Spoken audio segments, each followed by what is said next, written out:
కడప జిల్లా పులివెందుల నియోజకవర్గంలోని పలు ప్రాంతాలలో చెరుకూరి శ్రీధర్ కలెక్టర్ మొదల లింగాల మండల పరిధిలోని కోమరత్తులలో పర్యటించిన ఆయన గ్రామంలో అరటి తోటలను పరిశీలించారు. అరటి సాగు పద్ధతులను అడిగి తెలుసుకున్న ఆయన సాగుకు అగ్రికల్చర్ అధికారుల నుండి అందుతున్న సహాయం గురించి ఆరా తీశారు. అనంతరం పట్టణంలోని జిల్లా పరిషత్ బాలికల ఉన్నత పాఠశాలను సందర్శించారు. అక్కడ మధ్యాహ్న భోజనాన్ని పరిశీలించారు.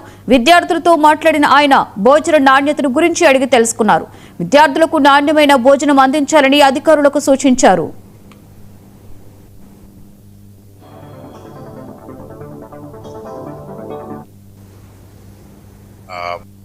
మండలాలను కంపేర్ చేసుకున్నప్పుడు అత్యంత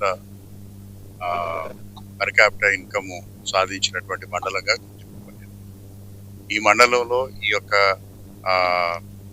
ఇన్కమ్ని సాధించడంలో 3-4 గ్రామాలు ప్రాథమికంగా ముందంజలో ఉన్నాయి. అటువంటి గ్రామం కొమనూతల గ్రామం.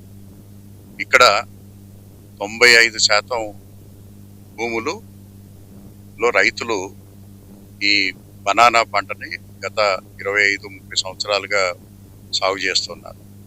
దాంట్లో అత్యధిక దిగుబడి సాధించడమే కాకుండా మార్కెట్కి అనుగుణంగా అంటే భారతదేశంలో ఉన్నటువంటి మార్కెట్ని గమనించుకొని ఆ మార్కెట్కి తగ్గట్టుగా డెఫిషియన్సీ అంటే ఎక్కువైతే మార్కెట్లో డిమాండ్ ఎక్కువగా ఉంటుందో ఆ సమయంలో పంట వచ్చే విధంగా వీరు పంటలు పండించడం అనేది ఇక్కడ ఈ గ్రామం యొక్క